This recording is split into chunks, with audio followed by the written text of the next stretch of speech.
Greetings, nerds. This is Data Nerd. I'm your host, Sarah Belmont, and with me, as always, is our Mr. Producer, Will Polk. How are you doing today, Will? I'm hanging in there, Sarah. How you doing this afternoon? I'm not pleased that you referred to me as a redundant station. Redundant? No, I was not referring to you as a redundant station, Captain. I was referring to our backup recorder as a redundancy station.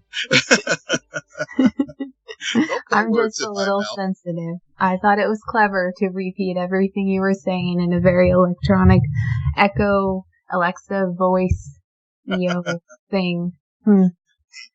Oh man, this week was kind of a blur with TV shows. I mean, I feel like everything I've been watching this summer suddenly got turned off. I mean, we always have Krypton, but right. It's just, I felt like I went into a drought this week. I was like, what do I watch? So I just rewatched a bunch of things I've already seen before. Yeah, that's a very fair point. For me, it was one of those things where I was like, I can get into some rewatches, but there were a few things that I completely didn't realize were starting this week, but then one of them did pop up, and it was the Beverly Hills 90210 reboot. Dun-dun-dun-dun. Dun-dun-dun-dun. Right? Is that okay. So, Beverly Hills, it was before my time. I just also didn't get, I wasn't a super fan of it. The first show in that area that I really fell in love with as a kid was Dawson's Creek. Okay. Yeah, so 90210 was in my era and wheelhouse, and it was that show that, of course, everyone was talking about. I remember when it premiered in the summer, I believe, either 90, I think it was, and has gone through its various iterations over time with other reboots and continuations and stuff, but this one was with the original cast, with the exception of Luke Perry, rest in peace. And I have to say, I kind of like what they did. It was so original. Like, it's funny to say a reboot is original. Yeah. But they played into it and they did the most creative thing, because it is a Beverly Hills reboot, but it's not about those characters. It's about, like, Tori Spelling, Jenny Garth. It's about the actors and what that show did to them. So it leans heavily in towards more of the parallels of being really one of the first shows in that space. Mm-hmm. Like, I don't think there were a lot of family dramas, family comedies that occurred in the 80s, but in the early 90s, this was the first, like, soap opera that featured a lot of really young kids, and it was in a high school. It like set off this whole other genre for TV. Yeah, like with exactly. And yet those stars also didn't do anything beyond that. Like, they did some things, but not a lot. So it's funny to see this show also in the mix when it feels like everything's being rebooted. Mm-hmm. Yeah.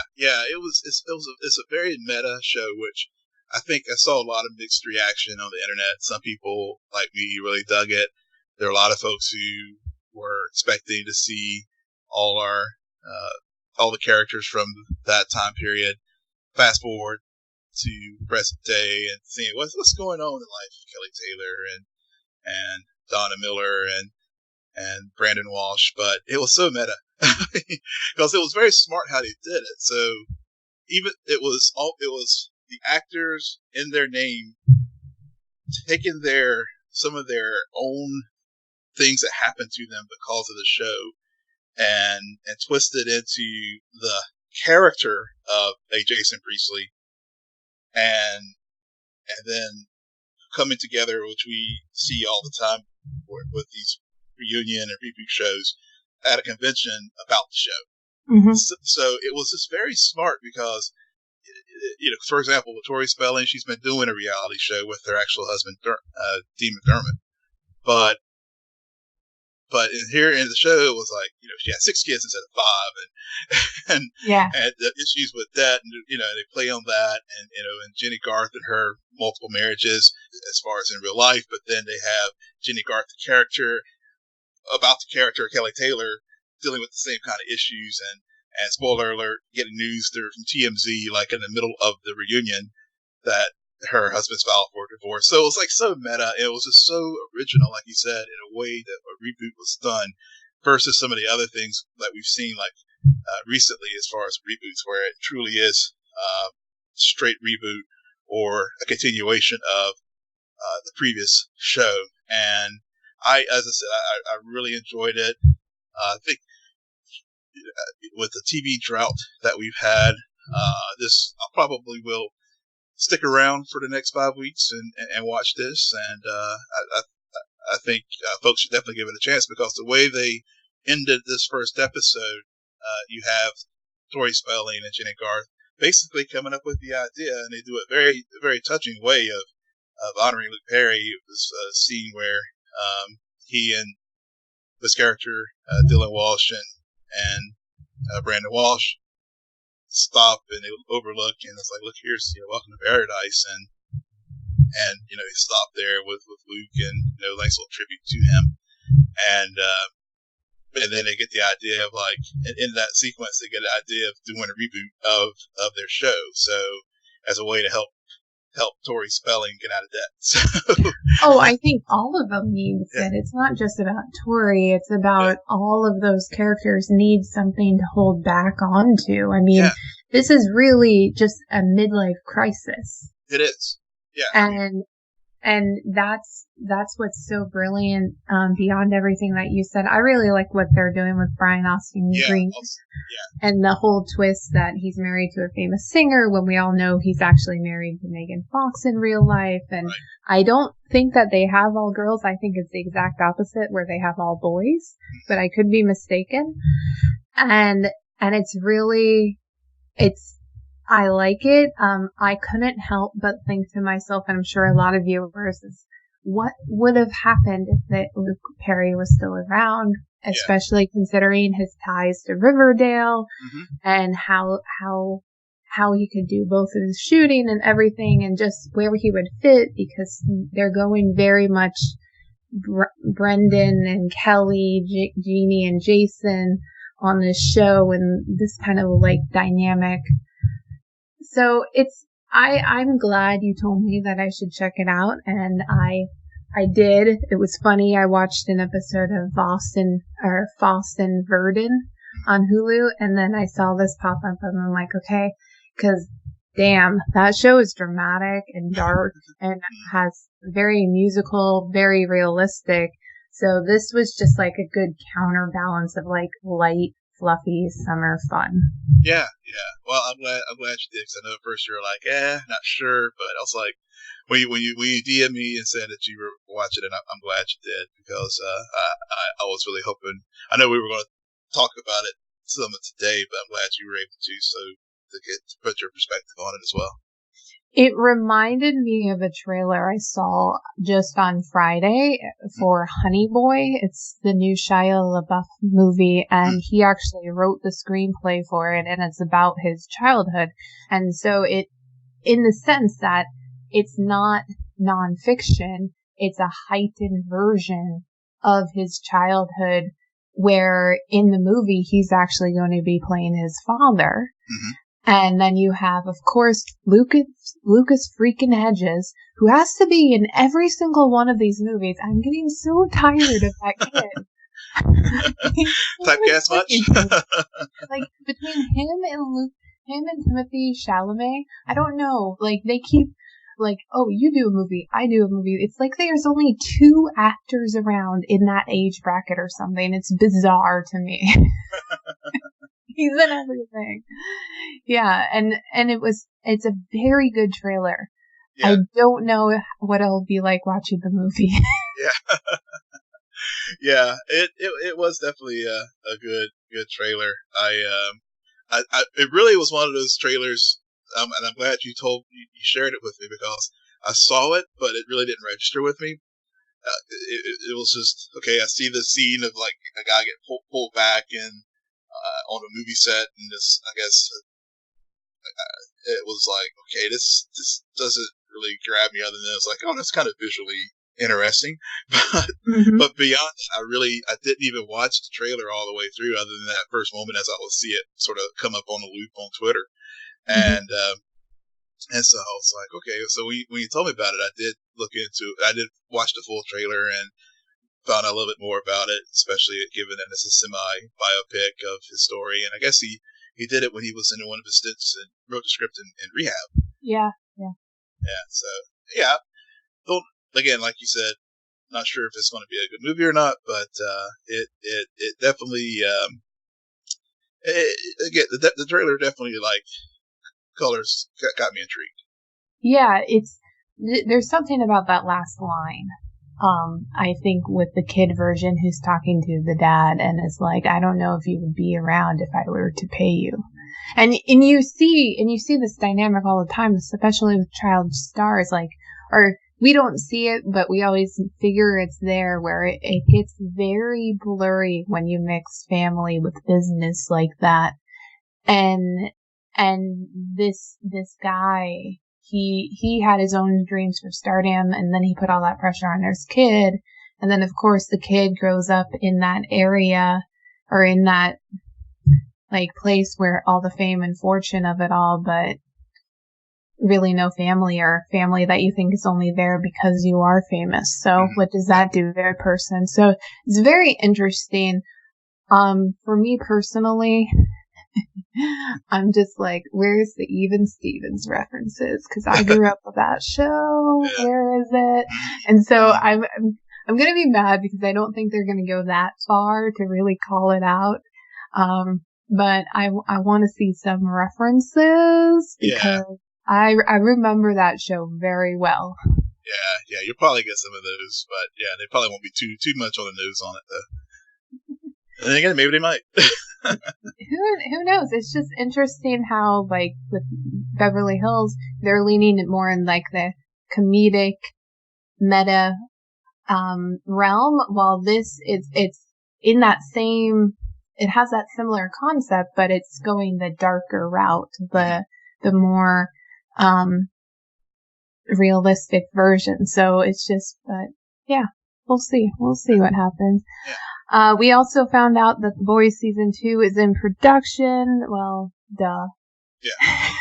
Yeah, but we knew it was renewed before Comic-Con, and but they did share a photo. I think the showrunner shared a photo this weekend with the cast, minus Carl Urban, but we did see Jack Quaid and some Mother's Milk and some other folks, all bloodied up, just like as you would expect to see from The Boys in that photo. Yep.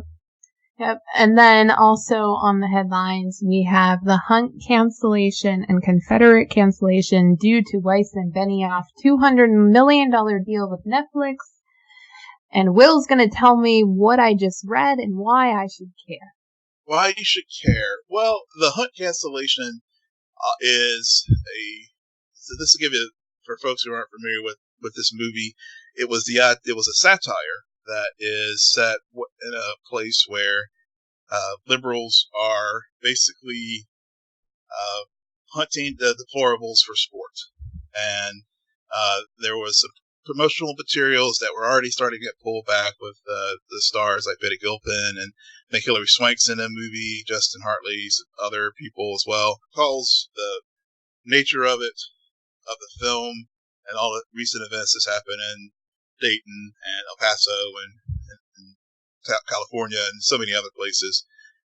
Universal had already started dialing back on some of the promotional stuff. And then, of course, President Trump tweeted this week about how Hollywood is racist, and other political people started weighing in. And the creators of the film and the studio got together, and they all agreed that, given the context of the times, they felt that it was the right thing to pull this film for right now. So I don't think it's I think it's just postponed indefinitely. I think at this point, and I think given where we are in this space right now, I think wiser heads prevailed in pulling it.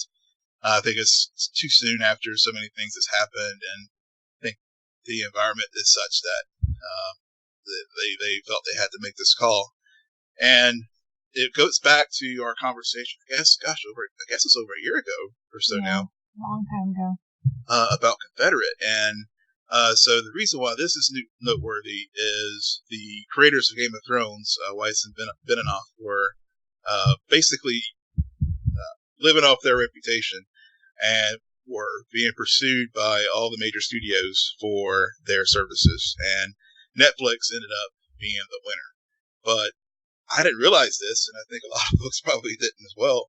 The show Confederate, which was an idea of theirs where the Confederacy won the Civil War, it was going to be set in present day, a lot like, I guess they sort of got inspired by Man in the High Castle, that's on Amazon.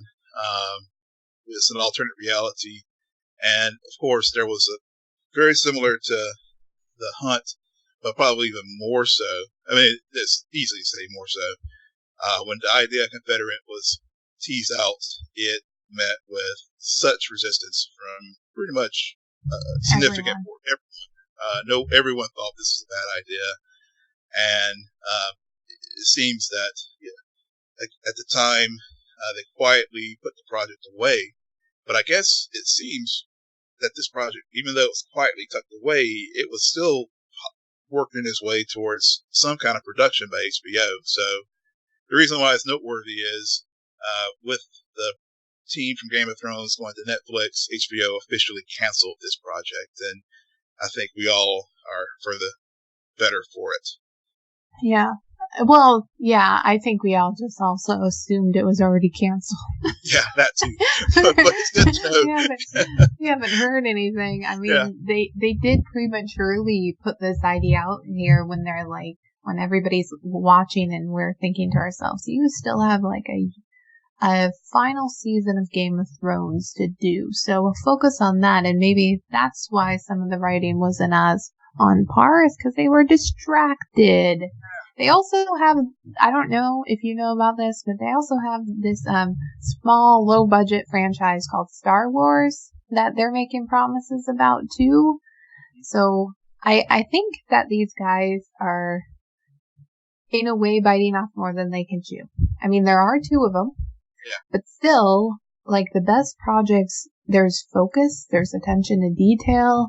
I mean, we don't see the Russo brothers running off and being like, pick me, I want to do this, I want to do that, I want to do everything. It's like, no, pick your projects, focus on them, build a world, and then when it's done, move on. Don't try to stretch yourselves in like 3 different things, or else we're always going to get half-par content. Exactly. And also, guys, Man in the High Castle. Was there an audience for this? Yes. Did everybody watch that show? No. Yeah. Exactly. So why? I don't understand why it's like, oh, I want to do a Man in the High. It's like, why? Who's asking for that? Who? Exactly. Yeah.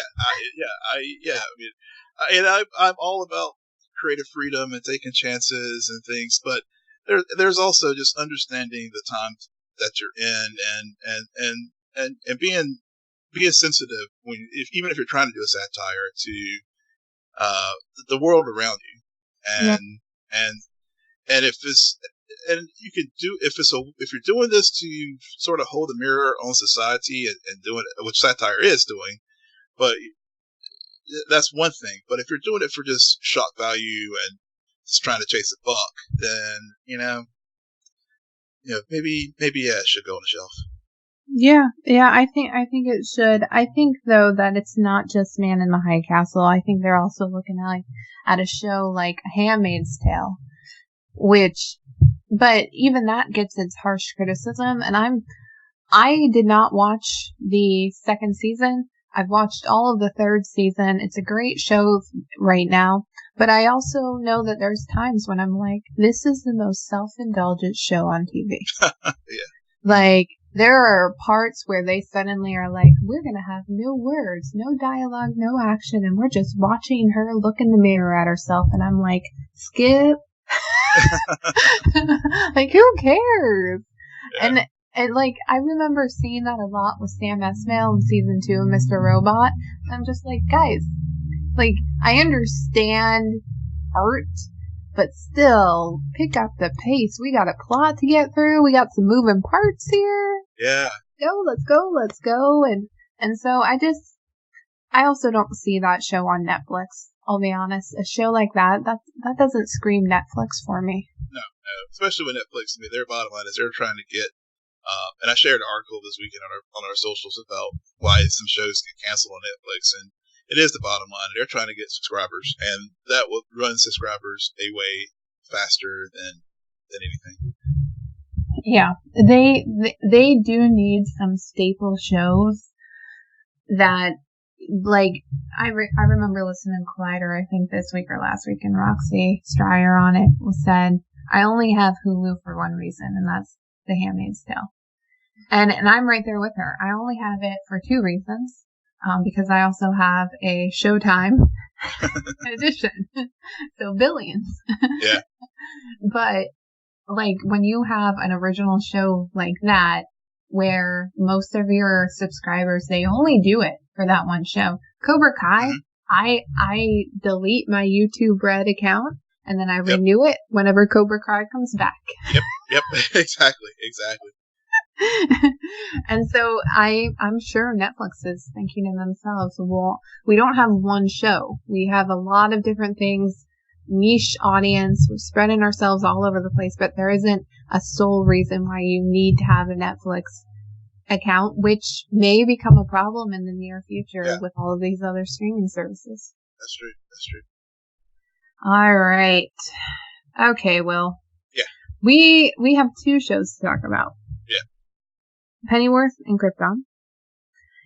I want to talk about Pennyworth first. Okay. So this is about Alfred from Batman, and it is about how he gets in contact with Thomas Wayne. Yep. They become buddies. They need each other's services. Blah blah blah. I barely made it through 2 episodes.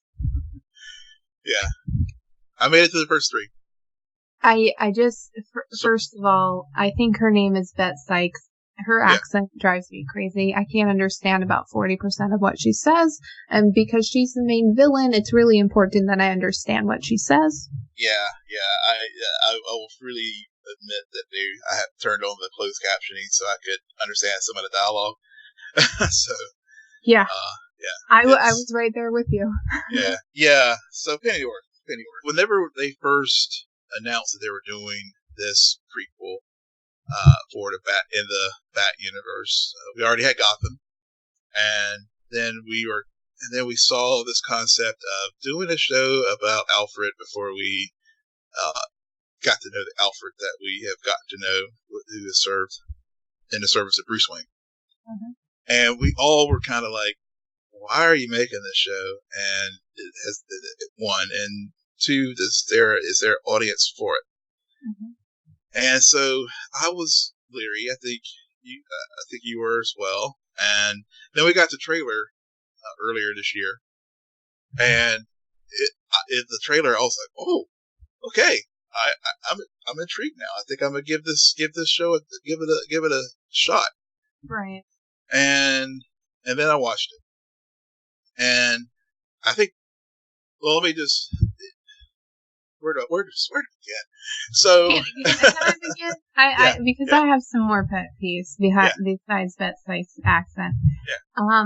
First of all, this really, because it's set in London, there's a lot of references to the Queen Elizabeth and the monarchy. Yep. Guys, seriously, Claire Foy, huh? Because I'm looking at I'm looking at the photos, and I'm like, that. See, there would be so much more relevance if that was Claire Foy. You just have to. And then when I thought about that, I looked up because I knew I'd seen her face before, and I couldn't place her, but the actress who plays Esme. And so I went on to IMDb, and lo and behold, I do know her because I looked her up when she got cast to play Princess Diana on the crown in the next season. Okay. Well, oh boy. Because, and so that really rubs me the wrong way. yeah. I don't like Esme and Alfie. There's something about how within the span of 5 minutes, they suddenly become this big love story, and viewers are supposed to buy in that they're meant for each other. Right. And it was really weird. I mean, she literally went from saying, I love you, I don't know if I can live without you, to, in the same scene, to saying, I'm sorry, but we can't be together. And then she gets kidnapped. Yeah. So, yeah. That story, well, for me, every time they are on the screen together, and no matter when I watched the show, I've watched it in the evening, I watched some of it Saturday afternoon, and whenever it gets to their scenes, I literally fall asleep. Yep. And I'm like, oh shit, I gotta go back and find out. Yeah, because it brings the story, I mean, their relationship brings everything to a grinding halt. And I guess there's a lot of elements to this show that could work. And when they do work, they work well. So I won't say it's a bad show, but it's not an exceptionally good show either. It's serviceable. I mean, I like when Alfred, the interplay between Alfred and Thomas Wayne, they had a good banter. I will say episode 3, I know you haven't gotten to it yet. We do get introduced to Martha Kane. So Martha. So, Martha Kane becomes Martha Wayne. Yes. So, okay, you raised an interesting point. When we saw the trailer, I mainly bought into this show because they made it clear Thomas Wayne was going to be part of it.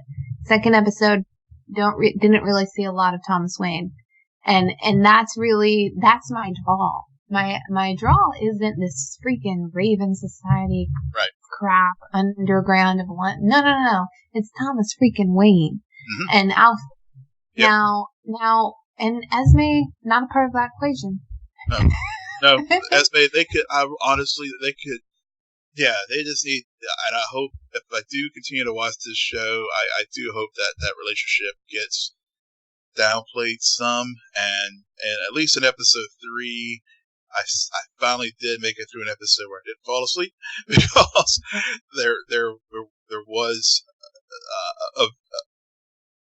there was more action and things really started picking up then. I mean, I know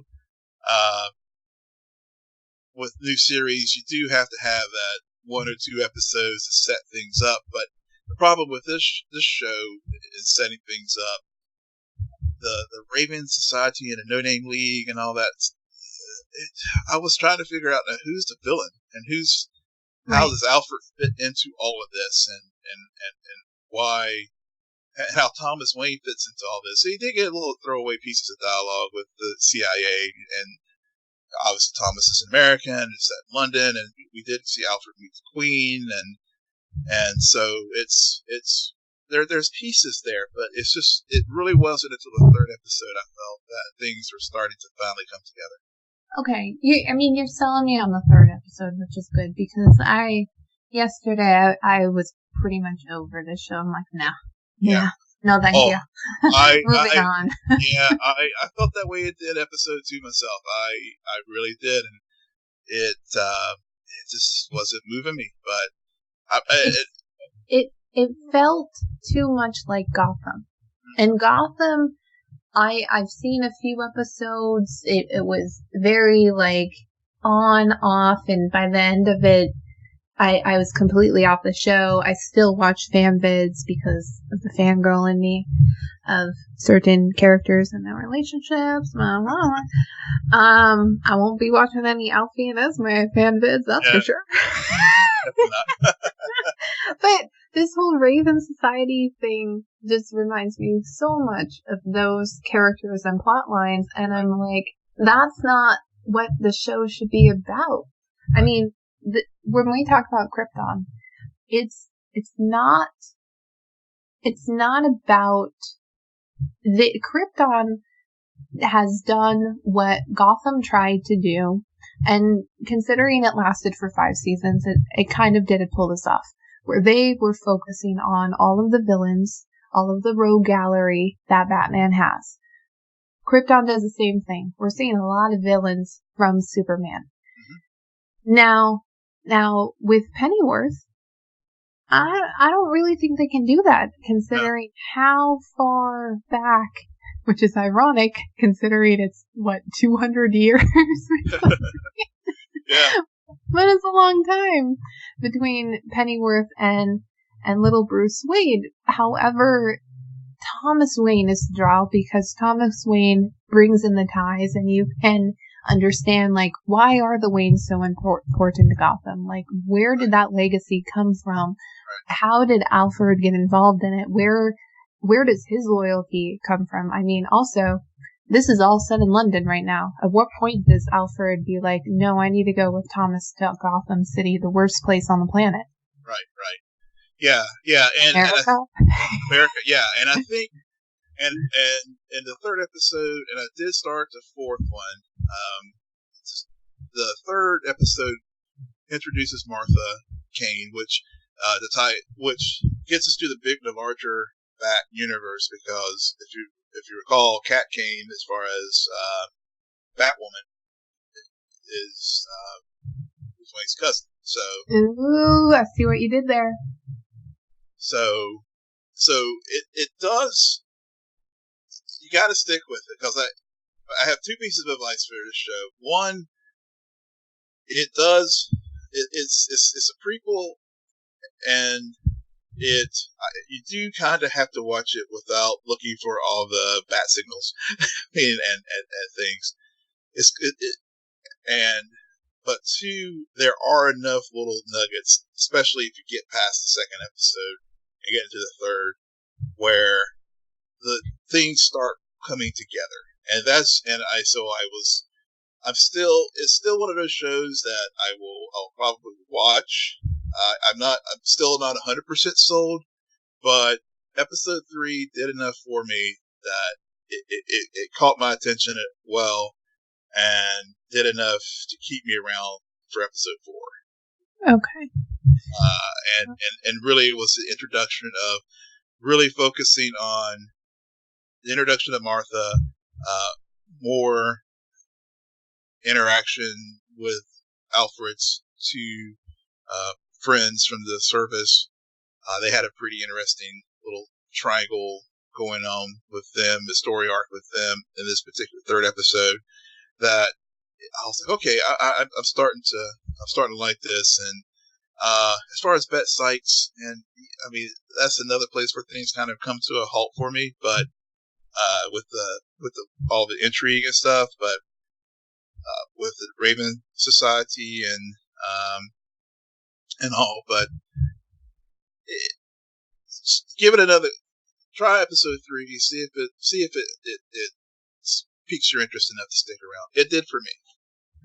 Yeah, I actually disagree with your advice, because I think if you watch this show without wanting the tie-ins, you're not going to like the show. Well, and it's like smart Will. Okay. Hear me out, Will. Okay, all right. I say that also with the caveat, just skip episode 2. Just, if you watch the first episode, you pretty much get the gist. Episode 2 is pretty much a boring epilogue of the first episode. So if episode 3 is what we really want, and what really is going to get you invested into committing to a full season, or maybe at least another few episodes, then just skip episode 2 altogether. Because these shows also do recaps every episode, and it's kind of like, okay, I'll just watch the recap. Don't need to waste my time. Yeah. And they're long episodes. That's something else that's really bothering me. Yeah, the pilot was overly long. It did not need to be 75 minutes. The next 2 are under an hour, or right at an hour. So it's more along normal Netflix length or Amazon length episodes. But the pilot was way too long. Yeah. And I just hope that at some point Adam Strange appears and he's like, we need help on Krypton. Yeah, they definitely need help. Time travel. It needs some time travel. I don't know. There are some anachronisms in the show too that do bother me as well. But anyway. Because you're a nerd. I'm a nerd. Yeah. So we go from one Batman-less show to a Superman-less show with Krypton, Season 2, Episode 9, Blood Moon. I don't know what it is about these last few episodes. Or actually, I do. I think, I and many of our listeners probably can understand my perspective on this because it pretty much is aligned with everything I've said about these shows over the past few years. I like character development, and I'm not a big action person. And this episode was pretty action-based, with a weird, awkward introduction of melodrama at the beginning. I also, I was very disappointed when a day before watching the episode, I logged on to Twitter, and the very first thing to pop up was somebody put out a meme that said, Chem, R.I.P., and gave the dates, and so I was like, oh, so Chem dies in the next episode? That's nice. Yeah, you may have to mute your It was words. The first time I've been spoiled for a Krypton episode. Yeah, but you might have to. Yeah, spoiler. That algorithm bit you in the ass this week. Oh man, yeah. I mean, I've got an ass to crush now. That's all I'm saying. Yeah, it was a good episode overall. I also, because I knew about that going into it, the stakes weren't as high for me. I also, some of the stuff they did with Nyssa did not rub me the right way.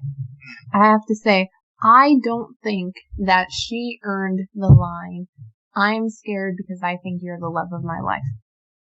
Really? I don't think that was earned. I really don't. Because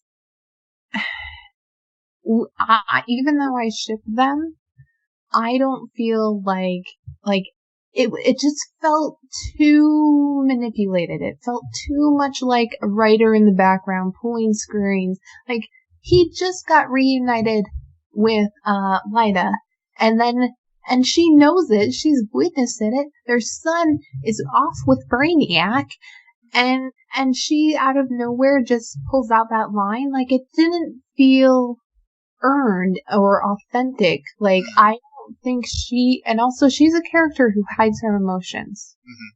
So why in that moment did she think that was the right time? Like, it may have been earned that she felt that way, but why would she say that right in that moment? Yeah. I mean, it's that moment was just the very beginning of the episode, and it was they were on their way to try to get the skimmer working to go to Wegdor. And the only thing I could figure is she seized the moment. I hear what you're saying, and I think I do agree with what you're saying. It was a writer's moment of like, okay, we're going to force this melodrama into this show because we've created this love triangle of Seg, Nyssa, and Lyta, where Seg and Lyta are clearly together, and they're bringing this out from Nyssa, and I don't know if it's trying to create a tragic love tale that gets into the larger point of this episode of sacrifice. Mm-hmm. Because if Lyta and Seg are indeed destined to be together, then obviously Nyssa is going to be the odd person left out, even though she and Seg shared Jor-El as their son. So maybe that was where this was coming from as far as the motivation. It was just that, okay, I just have to acknowledge this, and I know we can't go anywhere. I mean, clearly Seg has feelings for Nyssa as well. Well, I think that the writers were just like, okay, I'm pretty sure, given everything that else that has happened leading up to this moment, that all the viewers understand that there's a love triangle. But we have to make sure our main character knows. Yeah. It was like He's been kind of busy. Let's just make sure Seg is aware there's now this triangle and he's in the center of it. Because also to your point about sacrifice, like you already dropped that moment on me and I'm not feeling too on board with it. And then towards the end, when everything is crashing down, Seg is nowhere to be found and they gotta get on this ship. Nyssa is the one who's telling Val to hurry up. Don't wait for Seg. He's on his own. There is that part. Bothered me. Yeah, there is that disconnect. If he's the love of her life, she would be like, keep the damn ship here till we get Seg. I mean, it should be the other way. Val should be like, come on, Nyssa, we need to go. Yeah, right, exactly. I mean, she already lost her son, and now, quote unquote, the love of her life is about to die too, and she's just hightailing it out of there. And it probably also bothered me because I know for a fact if it was Lyta in that position, the writers would make sure Val would be trying to get her on the ship and not what they did. And that really irritates me because sometimes I can tell when the writers really are rooting towards one side versus another. So I don't know. Those things bothered me. My last note about Nyssa is, the fight sequence. Correct me if I'm wrong, Will. We've had a lot of fighting on this show, a lot of choreography. Yeah. Is this the first time when they did the slow-mo? Because I don't remember it. It felt really jarring, and it really made it seem like nobody else around her were fighting until the very end, and I was just like, I know she can kick ass, but this just doesn't seem right. See, I love that sequence. I was okay with it. That the whole Doomsday threat and fight scenes and everything, with the Sagittari, that did not. Yeah, I love this. I can't. It didn't catch me off base or anything. It was just like, damn, this is badass. So I was just enjoying it. Yeah. Meanwhile, I was just like, we're done yet? Is that guy gonna shoot something? Yeah. Are they fighting? Aren't you supposed to be? I don't know. Maybe I was already so far taken out of the show that I wasn't willing to let it pass. But it just, I've seen them do fight choreography better. Yeah. Yeah. I mean, I know they've had. I mean, this season, especially in Wekthor, they've had multiple. They've had a few scenes with Sagittari and the rebels getting engaged in various fights and stuff. But yeah, like I said, this one, I just watched it for what it was. So things that I did like, even though Kem's death was spoiled for me, and it's not like I like the fact that they killed off Kem, but the Three Musketeers, the moment where they come back, your hands are everywhere, just hug it out. Yeah. I love that because, and we've been missing that. There was a good episode early on this season where we had a lot of buddy cop moments between Adam and Seg. Kem wasn't around though. And so to have them all come back together and have these, and we already invested in their bonds of friendship, it just made sense. Yeah. I totally really enjoyed those scenes because, we did have the buddy cop moments with Seg and Adam on Kalu, and then later with Adam and Kem on Wekthor, and for them to come together, it was very emotionally satisfying as a fan, and does make the death at the end, in particular, but even the death, but it when Kem was giving Seg when he put the force field up to basically go take care of Doomsday, and it gave that scene a whole hell of a lot more weight, and because we've known since season 1 the friendship of Kim and Seg, but because of events of this season, they've been separated. Mm-hmm. But that speech that was given by Kim and to Seg, I mean, the actors, I mean, Cameron and Radimus, they sold it, and it was genuine. It was very heartfelt, and because we've been fans of that friendship and bond with these two characters, made the sacrifice at the end all the more, gut wrenching, even if you were spoiled and knew it was coming. The dialogue or the line of the episode, there's a lost child out there who needs their father. Mm-hmm. Why does that matter? Oh, because you can argue that Superman, a lost boy who needs his father, and there's a lot of father issues involved in Superman, both as Clark Kent and as Superman himself. And that's why I love that line. Mm-hmm. And see, this is what a show like Pennyworth needs to start doing. Yes. Like, I agree, you don't need to send the bat signal and be like, oh, we introduced this character. Something as simple as one line of dialogue. Mm-hmm. We're a bunch of geeks. We will look into that line of dialogue and be like, well, if you put this word here, here, and here, to make sense, canon. Yeah, there you go. Yeah, and that's why, I did. I totally did. When he said that, I was just like, yep. I'm not crying. You're crying. Yep. And I mean, it just, I agree. Even though the moment was spoiled for me, I still fully watched that scene, the sacrifice, the moment, and the dialogue that was shared because it was written so well. I really liked it.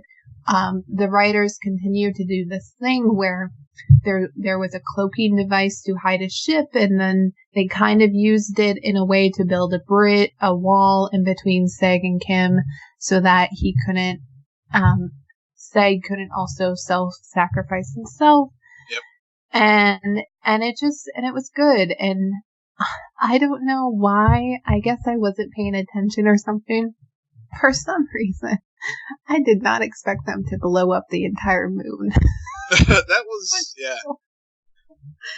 But it was shocking, and it reminded me a lot of the episodes in the first season where you had everything shift into overthrowing Rao, and they had the kid who comes in as a human bomb and everything, and a lot of those moments, and Ken was around for a lot of that, so all of it made sense despite these characters being separated for long periods of time and then reunited briefly. I'm still so invested that I don't care. I understand these relationships and these dynamics that, no, this makes sense and this will help carry forward because it's a loss for the Resistance, but it's also a loss for General Zod, considering what that moon meant to him and his overall plan. Exactly, yeah. All the fuel for his space army was going to come from Wektor, and so there's that, and clearly the obvious foreshadowing as far as what's going to happen down the road with the planet itself, Krypton itself, and so I mean that's and to your point earlier about why Krypton works, whereas Pennyworth is still trying to find his legs as a prequel. This is why Krypton works, and why folks this show has managed to gain legs and a following, because it could easily they have done a good job taking Supes out of the picture but built such strong characters. I mean, I was thinking about a discussion with Swamp Thing about the penultimate episode, and one of the things you want a penultimate episode to do is to be that bridge, and that build up episode, that all these threads that we have been following throughout the season are coming to a head, and in a way that we know, when we get to season finale or series finale, we're going to have a clear ending to some of these things. And we didn't get that with Swamp Thing. Obviously, there's reasons why, but for that episode, just felt like it was just another episode of the week. This one, Krypton had everything you would want of Penultimate. It had the build up, it had the big battle, it had an injury, Adam getting hurt at the end. Oh, what was up with that? Yeah, so am I supposed to know that actually happens? Like, can you fill me in on the comic book? Yeah, as far as I know, Adam, I've never known Adam to be paraplegic, so I don't know if it's just, we were teased when we had our conversation with Sean that jetpack, and then it was confirmed this week. It was finally made public again this week that we'll see the jetpack. So I don't know if they're going to tie in the spacesuit, the jetpack helping him move, or what. But I don't think in comic book canon, I don't think Adam had any issues. Well, I mean, we've had other characters on other shows who get paralyzed and then they build a chip and then suddenly they can walk. Yeah. We have. Look at your roads, but so there was that aspect of it. With the death of Cam, actually, whenever I was watching, part of me was wondering if Val was going to get taken out in this episode, because it's the familial relationship with Seg. He lost him once before, whenever Seg was a child. So for a moment I thought Val Cylon was going to meet his end, but Val was just, he's a troublesome character for me. He has been all He's season. A Cylon. And that's why. Yeah. I mean, it's sort of like, he's a Cylon, but even beyond that, to me, he's just an old, he's past his prime, and I'm glad that they allowed for Seg to be the one to figure out, like, what was going on with the cloaking device with the spaceship. And speaking of which, we cannot let this day go without talking about Doomsday. So hold on. First of all, I have come around on Val because I fully accepted the fact that he's a Cylon. His character has ceased to annoy me. I'm just waiting for that to come out. Yeah, but yeah. I'm glad you bring up how he was used in this episode, because it was really funny for me. And not funny because Seg is a smart character. It's just interesting how, and maybe it's because he's the lead, maybe we're used to other characters in his position coming off as quote unquote dumb and having everybody around them really be the brains of the operations. But not only does he figure out that cloaking device, but he also comes up with the full plan of how to destroy Doomsday. He's like, no, this is what we do. I mean, considering Zod's plan, this makes the most sense. Yeah. And it's like everyone else around who are quote unquote supposed to be smarter than him had never even considered it. Yeah, even Adam was just like, the last guy that I saw take on Doomsday, things didn't end so well. So it was just like, duh, guys. Yeah, run. Yeah. Yeah, exactly. I'm pretty sure at one point both Val and Adam were like, we just gotta hightail it out of here. Yeah, he did. Adam did. He's like, we gotta, run like a thief. Mm-hmm. Yeah, so, but, I mean, Doomsday, go at it, Will. I mean, what were your thoughts?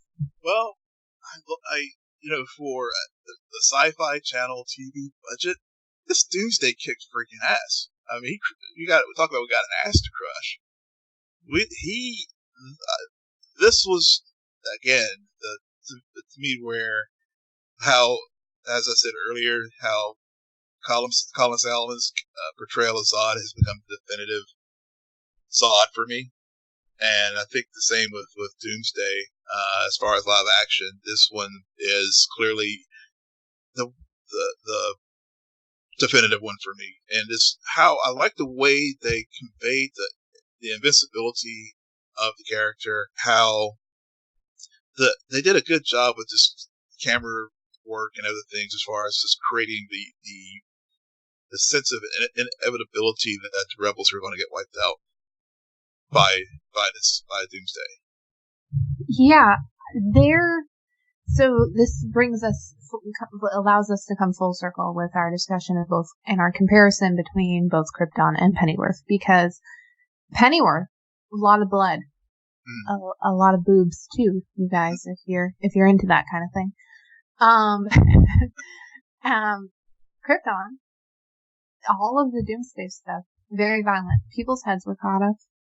Cam may have self-sacrifice, but boy, that guy did not have an easy death.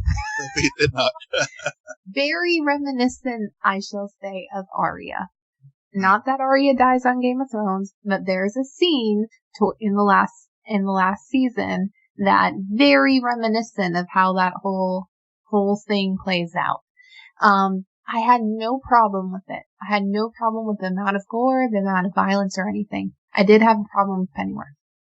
And that's because a creature like Doomsday, it's in the freaking name. Yeah.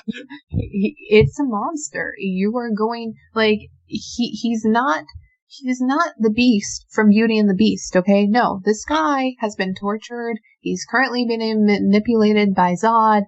He's screwed up, and he has no care. He doesn't care about human life, okay? Yep. He is that deformed and that humanity-less. So it all made sense to me. On Pennyworth, it just felt like they were showing it for the sake of being a rated R show. Then there wasn't a need for it, and yet they kept showing him in the morgue, and I'm like, I don't care about any of this. Why is this important? Yeah. So it's just I'm fine with violence and gore and blood as long as it makes sense in terms of what is actually happening and the characters who are actually causing it. So sometimes I just feel like they put in those things to make it more quote unquote edgy when it's kind of not relevant to what's going on the show at all. Right. Yeah, 100% there with you. Anything else about Krypton? Oh, I do. Yeah. Favorite part of the episode, when they aired the trailer for the next episode. Yeah, all that thing out, yeah. Because I had no idea that this is what I've been missing from this show. I had no idea. And then they said it in the trailer. You are no Superman. Yep. Bam! I can't wait for that moment. I can't wait. Yeah. I know.